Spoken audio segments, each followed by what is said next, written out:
Hello, you all. Welcome to the channel In Pursuit of Life with Sabrina. This is going to be short, but I wanted to update you all. You all will not believe this. I was in a third car accident since December, and it wasn't my fault. I will tell you about that. But what I'm going to do, because I am so far behind on updating and just filling everybody in on what has been going on, that I'm going to have to do these in little segments, and because of my lungs too. So there'll probably be like little 5 to 10 minute segments of each thing as I'm catching up. Because right now, because of the accident, I'm grounded, and because my left lung is still struggling, I'm having to rest a lot, so I'm grounded. When I say grounded, I mean just not being able to do a whole lot of anything. And I do want to apologize because I don't have curtains on this window yet. I just haven't put them up yet because I don't know which colors I want yet. So anyway, so that's what I'm working on, but that is just like far in between because of all the stuff that's been happening. Well, let me tell you about the car accident, you all. I was going to pick up my nieces and nephew, like I do, as much as I can, about 90% of the time. And my reasoning for that is they can ride the bus. They live not that far from their school, but their bus gets really full, and they have some kids on there that can be a little rowdy, and they're high schoolers. And so they said the evenings especially are really hard. Excuse me, I'm trying to get my tripod and everything to be steady. Okay, there we go. I like that. Okay, so so my kids didn't ride the bus, and we didn't live that far from their school because of that issue. So I made it a point to make sure I took them to school and picked them up, and I feel like my niece and nephew needed the same thing, and it helps their parents out too. And I provide snacks in the car, so it makes it to where they want to ride with me. And then we get a chance to talk about the day, and I get a chance to connect with them as teenagers in a way and in a time by meeting their needs. That it's making a bond and a connection. We're getting to know each other, and they're even getting very comfortable with me, to the point my niece, the one who's graduating, Jasmine, we just did her prom, and we got her. I was able to facilitate getting her senior pictures. They should be in any day, and I've been able to help out with a whole lot of stuff because they have 4 kids, and it's a lot. And I remember even with me, when my kids were going through that, it was a lot. So having help is a blessing. So I've been that help for them. But Jasmine said that I was accident prone, and it's because I've had a lot of concussions. And they were in the car, one of my cars. This is last spring break, my Xterra, my black Xterra. We were coming back, and I've shared this on one of the videos, just coming back from a college visit with her. And a car hit us on the interstate, hit us going 60 miles an hour. But because we were in that Xterra, which is an off-road vehicle, guys, it just scraped the Xterra. It was a jolt, but it tore that other car up. But that other car hit me. And so she was in the car with that. And that was that car. And so now their dad, who is my little brother, who's 10 years younger than me, he's my little big brother. He is fixing the Xterra because the Xterra is an older model. And so as he went in to do some work on the Xterra, we were just exchanging out the water pump. All the stuff that he had to pull out, except for the radiator, to get to it needs to be replaced. So we're working on that. Thank God for family. Oh my gosh. And so we're working on that. So now I have a gold Toyota Camry that a friend of mine gave to me, and it's a 2011. And so, but it was just sitting in her driveway, and the Lord had told me, because I'd been studying the book of Joshua. He said there was a story. It's just too long to go into right now. I think I've done it on a prior video. If I have, I'll put it in the link at some point in the description. But I talk about how the Lord was showing me that people would give to me out of their excess. And so she just had this car sitting in her driveway, you all. And, she does well as this, she's one of my single friends that go to church with me. And she just gave it to me because she was going to give it to the church. But then she realized that my Xterra was being fixed. And so I asked her, I said, well, will you give it to me? And she said, absolutely. So she switched it over to me. And that is a really good vehicle, guys, for a sedan, because ever since I've been in that vehicle, there have been 3 accidents. The first 2 didn't even do damage to the car. I mean, it's like the Toyota are built with extra layers. So it would knock something off, but it was just a protective layer of a protective layer. And so the car didn't even look like really it had been through 2 impacts and didn't even drive like it. And so, this accident was so surprising. Because, by the way, guys, I know you're probably saying, well, why don't you pray over yourself? I do. I speak Psalms 91 over myself. I plead the blood of Jesus over myself. This is on a daily basis, and I've been doing that since I got the understanding at 24 years old, and I'm 54. That's 30 years ago. And so for these things to continue to happen was just baffling me because, and I hadn't done anything wrong. I am living for God. I am doing good works, you all, when these things happen. I was coming home when the first thing happened, when I hit that a tire from an 18-wheeler popped and landed in front of me on a dark interstate, and I couldn't even sit, and it just hit. I mean, I hit it, going. I wasn't going real fast, but I hit it with full impact, and it just tore the bottom protective layer off the car, and I was able to get a friend to get that off, and it wasn't even like that hard cardboard that they normally put under there. It was like real material.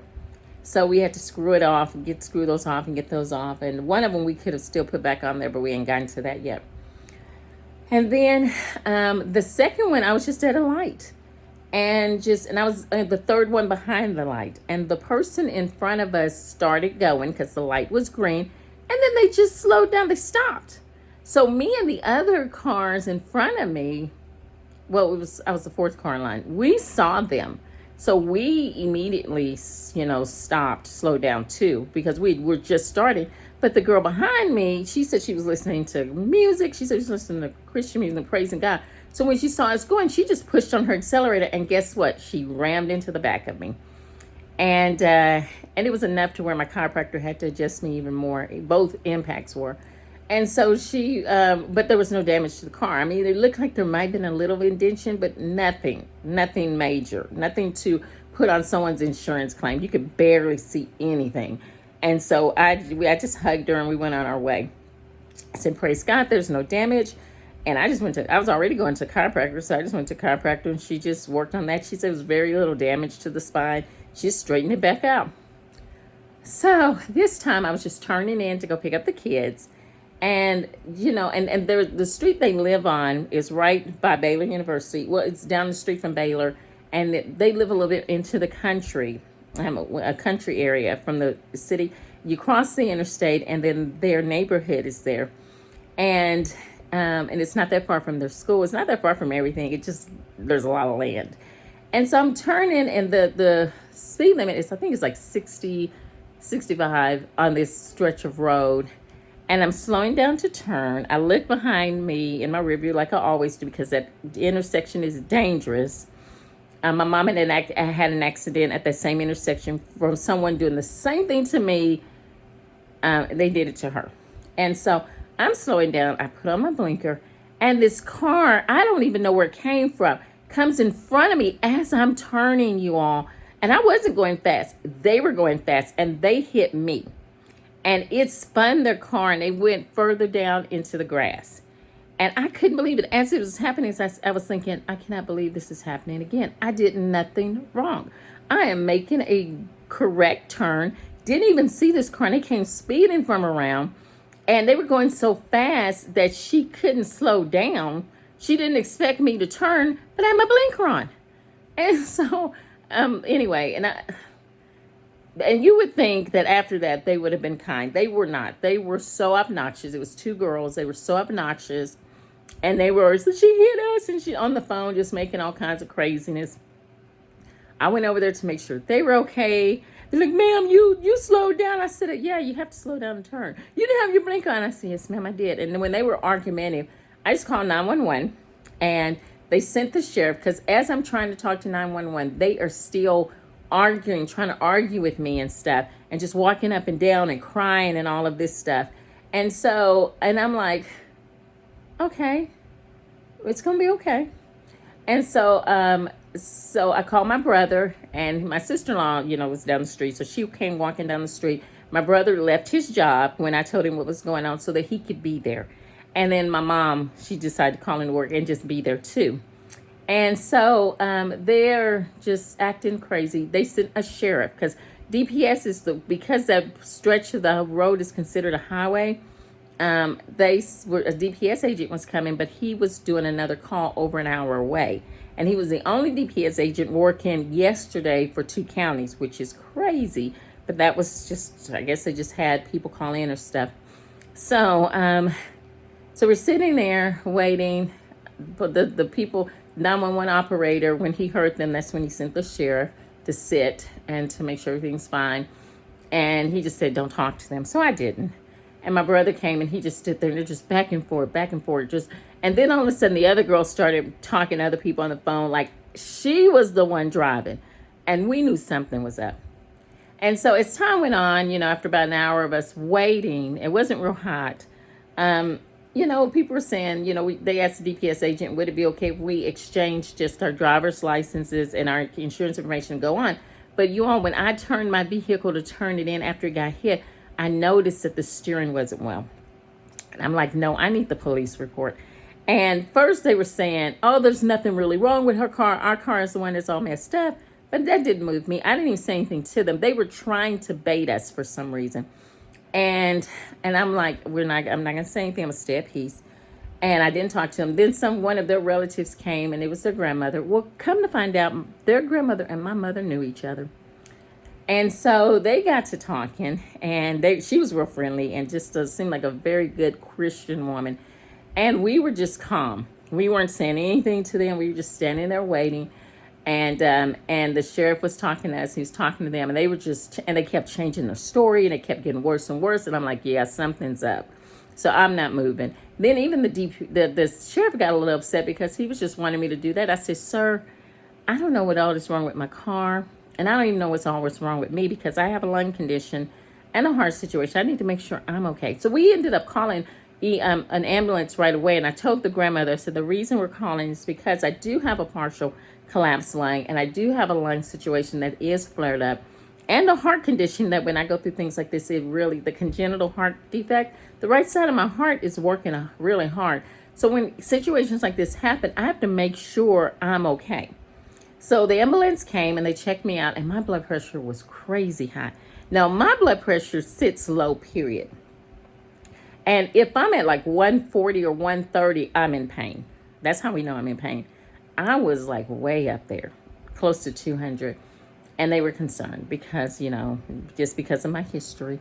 And then that just showed that the right side of the heart was working really hard because it had been some time and I wasn't feeling stressed or anything. But I was in pain. My lungs were hurting, but my lung saturation level was really good. And my heart was hurting real bad. And they were saying, hey, we can take you in. And I said, no, I need to wait. And I said, I'll go to my doctor afterwards, which I haven't done because I haven't needed to. It all calmed down, and I'm still watching everything. We have a blood pressure thing here at the house, and I checked it yesterday, and it was fine. And my lung saturation is up and down, but that's just all the time because of the lungs being inflamed. So anyway, you all, long story short, their grandmother comes. So now the grandmother, it's the way the cars are sitting. My brother's behind me, right? He's the closest one to the intersection. I pulled in a little bit further. My mom came and pulled in further up. The grandmother came in front of me. So they're walking back and forth from their car. Oh, and by the way, after they hit me, they tried to leave. I'm on the phone with 911, and I saw them trying to leave. And so they returned the opposite direction of the way we were going because they were trying to leave, and they realized they couldn't leave because of their tire. And so when the sheriff got there, of course, he didn't have jurisdiction, but he knew some stuff. He said, well, if DPS comes, somebody's getting some tickets. And that's all he said. He was professional. So we talked to him and everything. And there's a whole nother bio story. I'm going to talk to you all about that. About racial profiling that kind of happened. But God turned that thing around because we're peaceful people. and we know we walk in wisdom. And so I'll tell you about that with the sheriff in just a little bit. But so we were so they were just going back and forth, and they're just trying to bait us. And then the owner of, oh, by the way, this guy comes up, tall, skinny guy, comes up taking pictures of my car, acting like he's in control and like some kind of lawyer or something. And I asked the sheriff, I said, who is that? He's like, oh, that's his car they were driving. And I just went, okay. So we didn't say anything because we weren't going to. When DPS got there, they asked for the driver. Because at that point, people didn't know who the driver was because they kept changing the story, but I knew. And so the real girl that was the driver came over there. Come to find out, this girl did not have a license. She didn't even have an ID on her. She had a warrant out for her arrest. And it wasn't her vehicle. He didn't take her to jail, I'm pretty sure, because he was the only agent there. And then the sheriff needed to get going. But that's why my brother stayed, because there was just only one person, and they were acting so unruly. We just needed to just have people there. And at one point so when the sheriff took our information and he told her, she's like, well, she slowed down and I didn't know. He said, ma'am, how fast were you going? And she said, well, I wasn't going that fast. I just couldn't slow it. He said, you realize people stop to turn. They have to slow down to turn, right? And so it was like, but then once she knew that I knew why they were acting that way, trying to intimidate me and harass me, she got quiet and she got peaceful. But while he was over there doing his thing, the other girl was still on the phone, making up her stories, talking about she don't even want to do whatever. The reason she don't want to, she was saying stuff like, oh, she must not have insurance. Because that's the reason she's wanting to exchange insurance. They were the ones without insurance, right? Because it wasn't their car. So I went over to the grandmother and I said, ma'am, I said, I hear them. And I didn't even talk to the girl. The girl was standing right there. I didn't talk to her. I talked to her grandmother. And I said, I want to show you my insurance. I said, the reason that I am not just exchanging information, because I need that police report to get my car fixed faster. I said, I need my car to drive. And if it's totaled because there's something wrong with the steering, I need to get another vehicle as quickly as possible. So and I was talking just like that. I showed it to her. She took a picture. She said, thank you so much. And it was real peaceful. And they were just being so loud. And the uncle was there and they were acting crazy. So I just turned on my praise and worship, you all, in my car. And I had the door open. My brother at this point was sitting in his car. And he was handling some business from work. And my mom was in her car back and forth talking to the grandmother. And she was just calling people to pray and stuff. And I just started worshiping God, you all, on the side of the road, loud, not loudly, but loud enough for them to hear. Because they were talking noise. I didn't want to hear it because I wasn't going to respond. And the DPS agent was already doing his thing. Because even the uncle said something like, well, I'm about to turn this blankety blank. I'm about to go over there and turn this blank around. How is he going to turn something around? I didn't say nothing. So instead of getting upset, I just turned up the music and started worshiping, praying in the spirit, and just exalting the Father. And just singing. And when they saw me doing that, they moved from one side and over to the other. And when the guy went over there to talk to the DPS agent, to give him his insurance information, that's all he was able to do because he was not involved in the accident. And God took care of that. And the guy came and gave us our information. I got my stuff filed yesterday. Without a vehicle. We were able to, the proof that the car was injured was when I was driving just down the street to take the car to my brother's house. It could barely steer. I mean, you all, it was hard. I mean, they didn't live that far down the road, probably a mile, and I'm sitting there having a hard time steering.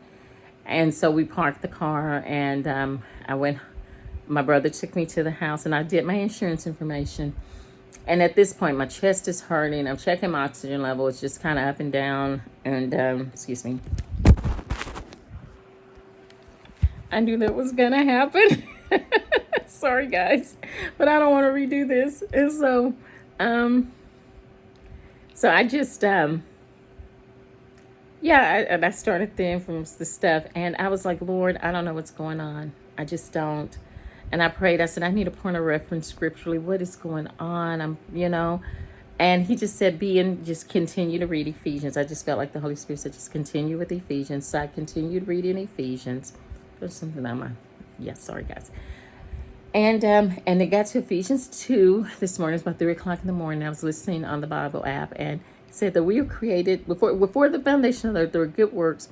We were created unto good works that God has before ordained for us, right? In Ephesians 2:10. And I know that scripture well. And I was like, well, Father, I am doing those good works.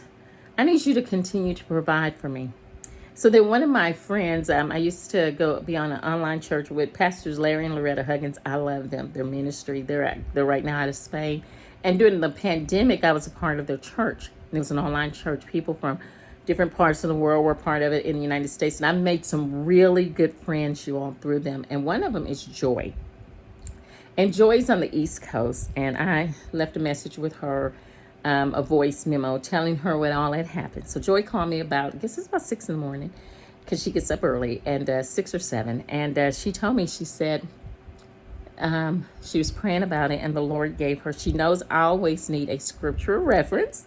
Thank God for people who know you. And she said, the Lord said Hezekiah. When Hezekiah, I think it's Hezekiah, when he was building the wall. If I'm wrong, y'all correct me in the comments. He was building the wall and to Jerusalem, and they were in captivity. And he went to the king to ask if he could go build the wall of Jerusalem. And he said yes, and even gave him materials to go do it with. And you would think people would be okay with that, but the other nations did not want that wall rebuilt. So as they're building the wall, these nations are trying to discourage them, and they started attacking. So they had to build with building materials in one hand and a sword in the other to sword off the attacks. But they got that wall built in record time, from if I'm understanding. But she said, go back and read that story, and it's going to encourage you. And that's my reference, guys. She said, you are doing the work of the Father, and you are helping out people. At your church and your family. And she said, and the people who need you right now while you're able to. And the enemy's just trying to stop you. And she said, when you've done all you can to stand, then stand. And one of the things that I was concerned about, what are people going to think, that there's something wrong with me? I'm so embarrassed. The enemy keeps attacking. I've got this lung situation. I've got all this stuff that keeps happening. And there's no, and the scripture that she said, and I know this story. She said the Lord gave her this story about when Jesus was going to heal the blind man. And they said, well, who sinned? And Jesus said, no one sinned. This is just so God can be glorified. And she said, that's what the Lord is saying. These things are happening so that God can be glorified in your life. So, I've got a lot of things that I need to do this Sunday even. It was very necessary for me to be there. And of course, this happened. So the Lord will provide a way for me to continue the good works. In the meantime, because that's his business. So I'm just going to rest. My business is to stand. So that is that. And I will post later on the other things that have been happening and just get you all updated and how the Lord has just really encouraged me in it and how I'm standing. Well, until next time, you all, have courage in tribulation, have courage in pain. Everything you do to move forward is not done in vain. Remember that. Bye.